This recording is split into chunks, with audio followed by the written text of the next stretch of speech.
Hello, everyone. Hi. Welcome back. Or welcome. I'm Kris. This is Seerah of Prophet Muhammad, 62, minor.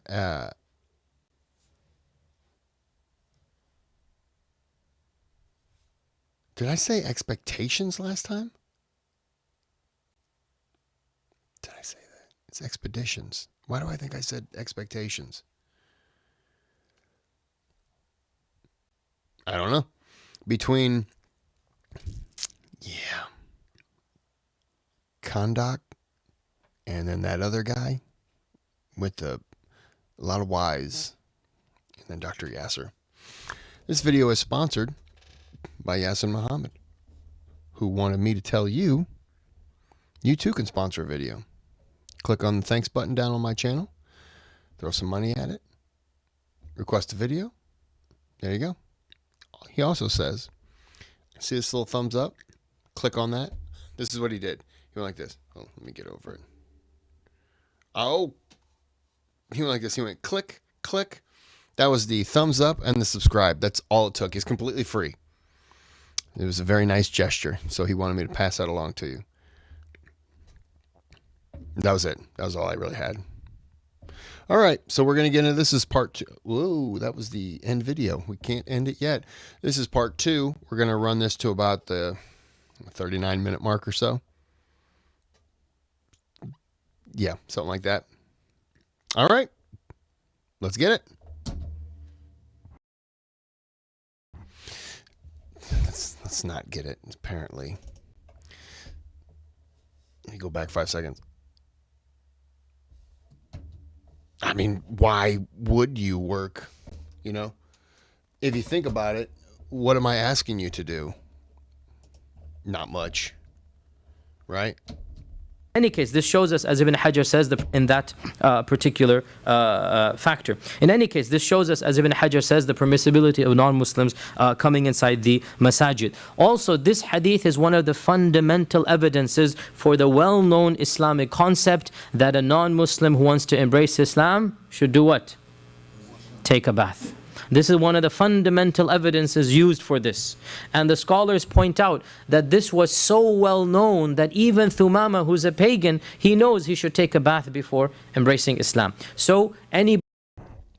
See, I got kicked out because they said, do you know what the first thing you should do is? And I was like, karate chop a brick in half. And they were like, get out. And I was like, okay. So I left. I was way off. Way off.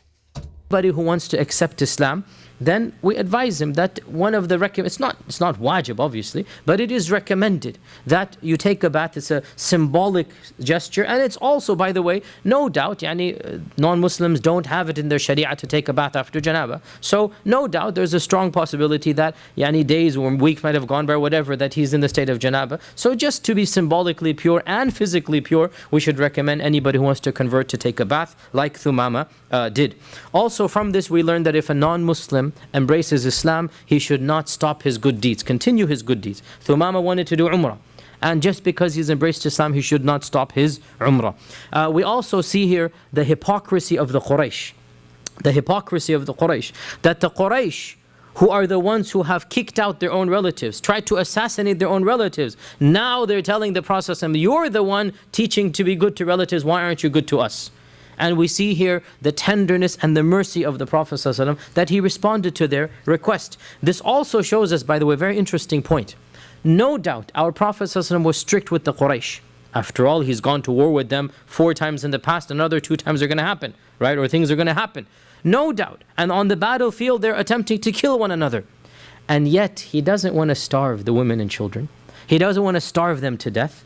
So notice here, the strictness is tempered with pragmatic mercy. Okay, we're going to war. That doesn't mean I have to kill all of the people of Quraysh. Right? You see, he could have said no. And wallahi, had he said no, who couldn't complain? They deserve this. But our Prophet is rahmah lil alameen. Yes, we're going to face you in battle, in Badr, in Uhud, in Khandaq. You just tried to kill us a few months ago in Khandaq. You cut off our supplies. Notice. You cut off our supplies for 1 month. But now when it's my turn, I'm not going to do the same to you. And he allowed them to resume in their supplies of food. And by the way, as for Thumama, Thumama is from the Banu Hanifa, and there was a very infamous person from the Banu Hanifa, that is Musaylim al-Kadhab. Musaylim al-Kadhab was also from the Banu Hanifa, and when Musaylim announced his false prophecies, prophethood, and the battles of Ridda took place, Thumama was on the side of the Muslims against his own tribe, and this is the clear-cut sign that he had fully embraced Islam. He's fighting his own tribe, the false, not all of his tribe, but the people who had embraced Musaylima's false message. All the dogs just gather around me, and this isn't a very big space. And they just sit by your feet, and then they start hitting the table. Love them, but oh my goodness, they can drive you crazy. So Thumama is fighting with the Muslims against Musaylama's forces, and a number of things happened, and eventually he died a martyr, not exactly in the wars of the Ridda, but a long story, but basically he died because of they attacked back, and they basically killed Thumama. So inshallah he died, or he died a shaheed. May Allah inshallah accept his shahada. Now the next incident is a very small one, but we should just keep it in mind, especially in light of other incidents that took place, and that is that one more assassination attempt from the Quraysh against the Prophet sallallahu alaihi wasallam, and this was Abu Sufyan. Abu Sufyan had announced a bounty for anybody who kills the Prophet sallallahu alaihi wasallam, and after the Battle of Badr, after the Battle of Uhud, Abu Sufyan is the de facto senior leader of the Quraysh. There's nobody to that level. Right? Before it was Abu Talib. Abu Talib has now died. Even Abu Lahab had somewhat of a type of respect, right? And Mughira ibn Shu'bah, Al-Walid ibn Mughira, Al-Walid ibn Mughira, all of these elite were there. One by one, they're dying out. And so Abu Sufyan is, by default, he is now the senior most leader of the entire city of the Quraysh. And that is why, by the way, we're jumping the gun, but when the Prophet conquered Mecca, one of the very few people he honored by saying, whoever stays in the Kaaba is going to be safe. Whoever stays in the house of Abu Sufyan will be safe. Right? And he gave him 100,000 flock. I mean, he gave him a fortune. Right? All of this because Abu Sufyan, radiallahu anhu, he converted, but his conversion was not easy, because he took a long while fighting Islam, and this is another thing. Now he's trying to kill the Prophet through a secret assassination, and so a Bedouin comes, he wants the bounty. He says, I'm going to go kill him. We don't even know the name of this Bedouin. It's just one of those footnotes in the history of Ibn Sa'd. And so the Abu Sufyan supplies him with a camel. He supplies him with the food as is needed, and he gives him the weapons to go and kill the Prophet ﷺ. And the Bedouin invents a story wanting to accept Islam. Whatever. They all knew this is the way to get to the Prophet ﷺ. In 6 days, he made it to Medina, which was pretty fast. In 6 days, that's pretty much as fast as you can do it. In 6 days, he makes it to the Prophet ﷺ. He enters the masjid with this false story. Whatever the story is, we don't know. Most likely he's saying he's a representative from his people or whatever. And when he entered the masjid, the Prophet, he probably knocked on the door and said, pizza delivery. And they were like, I mean, this guy carried a pizza 6 days. It'd be rude to turn him away. Sounds legit. I think we can all agree that's probably what happened. sallallahu alaihi wasallam said, this is a man who has treachery written on him. Allah told him, Jibreel told him, it's maybe in his firasa, this is a man, you can see treachery from him.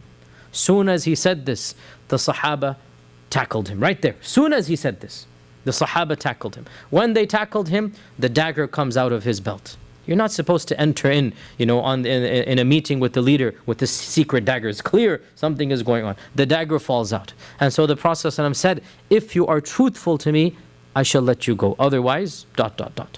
So he spills all the beans and he says this and this and this is what happened. And so the Prophet ﷺ honored his promise to him and said, okay, you are free to go. And when he said you are free to go, after all he had seen, the Bedouin as well embraced Islam. We have no idea what his name was. He embraced Islam. And what is interesting here, despite all of this, still Abu Sufyan was... That guy's name, I've done a lot of research lately, and that guy's name was Hank Muslim. You can quote me on that. I'm pretty positive that was the name. Was honored to the level that he was honored. This is amazing. that Abu Sufyan, after all of this and all what has preceded in Uhud and in Badr, still now the process, and when he conquers Mecca, Abu Sufyan is forgiven. And this story is a perfect stepping stone to the next story, which is one of those extremely controversial stories, even though frankly I don't. When that guy spilled the beans, did he tell him who hired him? So then Muhammad at least knew the name of the person who was trying to kill him.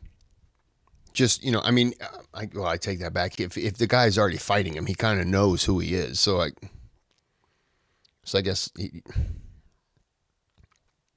he doesn't. I mean, yeah, then you're kind of like, okay, I know who sent you. It gives you a little more ammunition, so to speak, when you go to battle again. But at the same time, man, if you can turn that person, sorry, I'm popping them peas, baby. If you can turn that person, that's all the better.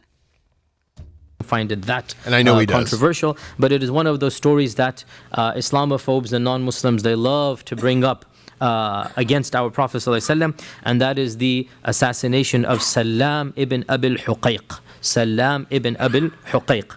Now, Salam ibn Abil Huqayq, so we've already talked in detail about the assassination of who in the past? Ka'b ibn al-Ashraf. We had an entire session on Ka'b, and I encourage all of you to go back to that session, it's online, and listen to how I presented it and how I think it's really not that big of an issue. Really, I don't see it that big of an issue. And Salam is basically similar in this regard. It's also an assassination in this regard. Or we can call it a targeted killing, as is the modern terminology, right? We can call it like this, okay? This is not collateral damage. This is targeted, if you like, extrajudicial, if you like, killing. It is now common. No, as I said, in modern times, nobody has a right to open a peep anymore. After all that has happened in the last, 10 years, khalas, this is now standard warfare. Well, we don't know the exact date, but clearly it happened after Ahzab and before Khaybar. After Ahzab and before Khaybar, most likely sometime around here, the 6th AH. And Salam ibn Abil Huqayq was one of the rich leaders of Khaybar. So Khaybar has not yet taken place. Khaybar is another major battle we'll talk about in 3-4 weeks, inshallah. Khaybar is going to come. The big battle of Khaybar is going to come. Salam is one of the big shots of Khaybar. And Salam had been one of the main financiers of the battle of Khandaq, the battle of Ahzab, which just took place 5 months ago, right? Salam, being this wealthy billionaire, if you like, he has financed the tribe of Ghatafan. Now go back, rewind. Remember, the bulk of the fighters of the Ahzab were basically hired mercenaries. Remember that? Right? The bulk of the people were hired mercenaries. They are not interested in an actual fight of paganism versus Islam. They just want their money and their supplies and whatnot, and that's it. And that is why when the weather turned bad and when Allah sent His punishment, the first people to run away were the hired mercenaries. They're not there out of a genuine desire, right? Who paid for these mercenaries? Number one on the list, Salam. Okay? So Salam has to be eliminated. Because he done it before, he's going to do it again. And also a message has got to be sent. You're not going to get away with this. Anybody else who wants to think about this, the message has to be sent. And so a number of people of the Khazraj, they themselves came up with the idea. The Prophet ﷺ did not tell them, go kill Salam. Because this is a very dangerous expedition. They're going to have to go to enemy territory. Khaybar is far distance away, at least 2.5-3 days camping by traveling, and Khaybar is fortified. Every single mini tribe has a massive fortress, right? And we had already said that the Yahud had developed this architecture and the Muslims really had not developed it. They didn't know how to do it. And the Yahud had thick fortified walls that Muslims had not yet learned how to conquer. They didn't have the machinery, they didn't have the weapons to conquer. And we will see when the Battle of Khaybar takes place, this was the biggest problem. The Prophet ﷺ stood there, or not stood there, but camped there for a month in Khaybar, not knowing what to do, because it's just very difficult. Even in Banu Nadir, he had to camp outside. In Banu Qaynuqa, there were always issues because the architecture, the fortresses, there were massive thick walls, and they were basically structured in a way that the Arabs on their horses and camels could not really attack them. So this is going to be a secret expedition where it's not going to be massive. It's going to be a small group that manages to pinpoint Salam and then eliminate him, right? And that's why, of course, in modern terminology, some have called this as an assassination. Whatever you want to call it, it's something extrajudicial killing. It's something that was common back in then, and frankly, it has been resurrected in our times as well. And so the Khazraj volunteered. Question: why would the Khazraj volunteer with this idea? Where would they come up with this? Why are they so interested in doing this scheme? Response: they felt that the Aus had beaten them by taking care of Ka'b ibn Ashraf. And they felt that the Aus have 1-0, the score is 1-0. And so they wanted to do something that shows that the Khazraj were just as dedicated. The Khazraj were just as warrior, just as brave. They could also take on challenges. And they took on a challenge 3 days away. Unlike Ka'b, who was 1 hour away, right? The Khazraj said, we're going to outdo this. And we're going to do this, and we're going to get rid of Salam ibn Abil Huqayq. And so the Prophet ﷺ gave them permission to do so. But the only thing he said, make sure you do not kill any woman or children. This is not something that I'm going to allow you to do. You want to kill Salam, but don't kill any women or children. Now, by the way, footnote here. So in those days, there was no such thing as civilians versus military, civilian versus army. Every adult male was the army, right? Every adult male. There is no army that is basically conscripted army. Everybody who's of fighting age will fight. That's the way it was. So, when we hear these ahadith and we say, well, how about I think that's just kind of like a tribe mentality, because the younger people who can fight, I'm phasing. Okay. The younger people who can fight are going to. The people who are just a little too young, they might be runners for messages or something like that, any kind of battle situation. And honestly, in any kind of battle, you really need all the help you can get, unfortunately. So I think of a lot of what he just said resonates in terms of like Native Americans, battles here where, if you could fight, you were needed. That was just, unfortunate. And it was just a way of life, fighting men. Back then, there was really no such thing. Every military or every man of age was a military man, right? And this is this is the case still in some countries, and it was the case back in the days of the Prophet ﷺ. So when he's telling them don't kill women and children, it's not too much of a stretch to say don't kill civilians in our times, right? We take the principles of the Sharia, extrapolate into our times. It's really what the goal or the maqsad of the Sharia is. Don't kill those who have nothing to do with this, right? You want to kill Salam, he's caused us harm. He has number one financier of the entire expedition. Okay, get rid of him, but don't kill any women or children. So 5 people volunteered from the Khazraj, and their leader was Abdullah ibn Atiq. Abdullah ibn Atiq with a kaf, not a qaf. Abdullah ibn Atiq. And Abdullah ibn Atiq was chosen because he could speak fluently the language of the people of Khaybar. Most likely this language was Hebraic, Hebrew-Arabic, most likely was a mixture, neither pure Hebrew nor Arabic, that these tribes had developed their own language. And because he is a Yathribite in the good old days, Abdullah ibn Atiq, and because he's been raised amongst the people, so he spoke their language like a native person. He spoke it fluently. And this is, if you're going to do this type of attempt, you're not going to be stuttering in Arabic when everybody in the fortress speaks, fluent Hebraic. So he volunteered along with 4 other of the Sahaba, and they immediately made their way to Khaybar, and they camped outside, wondering how are they going to get in, what is it going to be the strategy to get in. And Abdullah ibn Atiq said, I have an idea, leave it to me. And so the way that it was in the past, in fact, up until recently, in all Muslim cities and non-Muslim cities up until recently, they would always shut the doors at Maghrib time, right? All the doors of the city are shut. Anybody wants to come in after that, they'll have to wait till the morning when you can see. And so he waited until it was right Maghrib time. And he then made his way to the visual distance of the guard, so that the guard could see, and he pretended that he is basically urinating, that he is somebody, urinating and relieving himself, right? And the guard shutting the door, and he sees in the figure somebody urinating in the distance. Now, obviously, you're not going to think this is a spy. This is like, come on, hurry up before the gate gets closed. And that's exactly what the guard said. I'm going to close the gates, hurry up. And so he quickly rushed in, and the gate shut behind him, individually. And when night, he must have hidden somewhere. Again, the details are scant. He must have hidden somewhere. When nightfall came, he then went back to the gate, opened it up, allowed the rest of them to come back in. Right? So now they have the 5 people in the fortress, in the walls, and they find their way to the house of Salam, and Allah knows how they did this. Again, the details are not mentioned, but one would assume that the structure of the inside of the fortress was such that the richest person or the noble person has the central and the largest. However it was, they found their way there, and they made their way into the house, and eventually they assassinated or they killed him, or they exterminated him, whatever word you want to use. They got rid of him.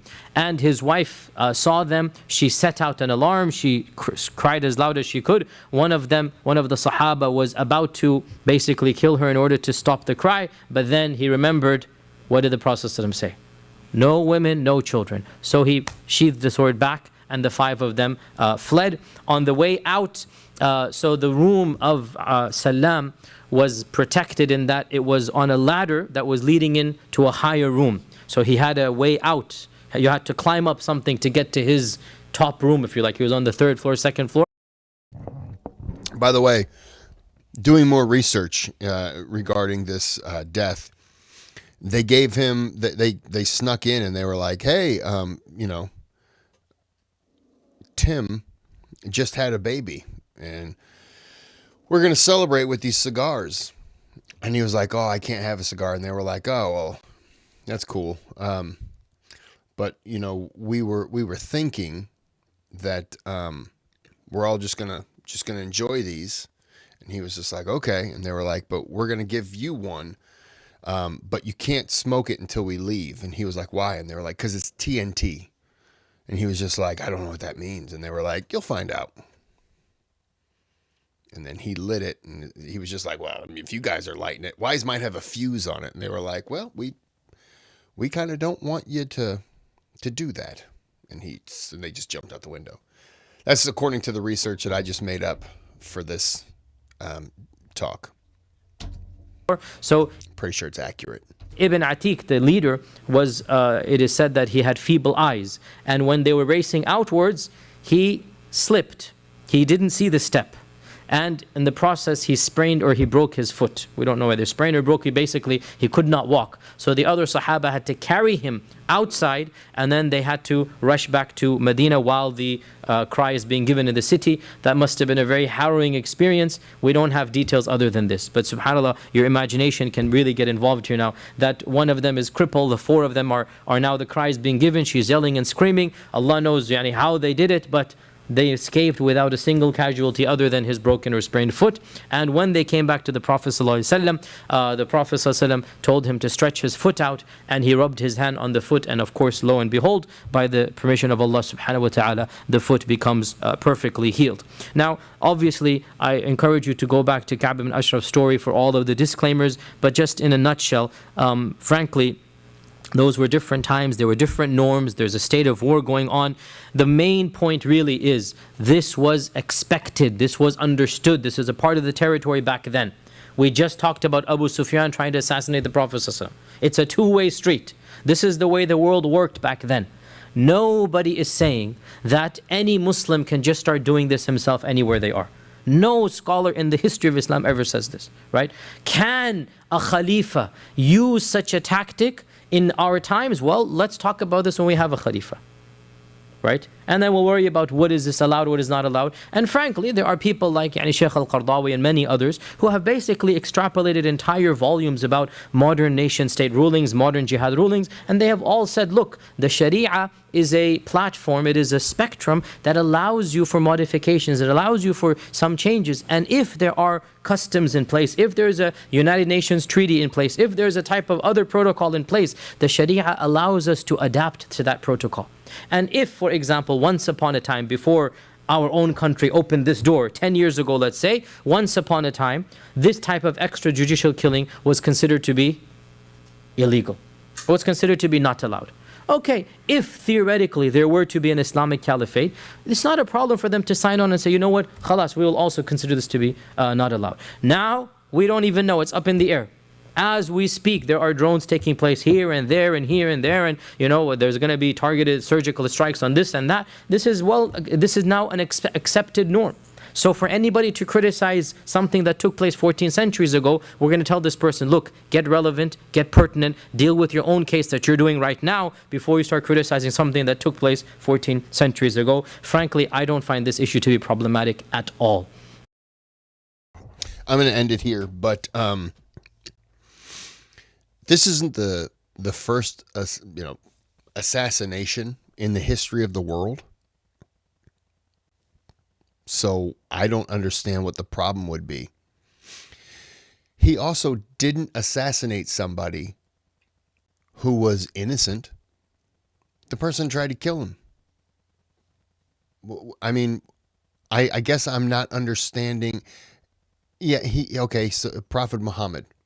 Okay, I understand. But he's also led people into battle. He's probably, I'm just guessing, being in battle probably killed people. I'm not understanding what the problem is. Maybe I'm just cynical. Did Jesus ever kill people? No. We can all agree on that. But what was it? Abraham was going to kill his son. So like, I don't understand what the issue was. If he wasn't supposed to do it, it wouldn't have happened. That's what I can. Oh, I'm phasing. That's all I can say. If it wasn't supposed to happen, it wouldn't have happened. So, yeah. I guess I just don't understand what the issue is, or why there would be an issue. Let me take that back. I can understand why other religions would use that as a reason to, well, look, Islam, Muhammad assassinated somebody. Okay. So he led people into battle. So what's the problem? This is completely different. Was the first assassination in history? No. Certainly wasn't the last. So this is like insignificant to me in a way. But okay, that's just me. Well, we're going to end it here. I'm not going to do I'm not going to do 3 or 4 tonight. I have to go in early.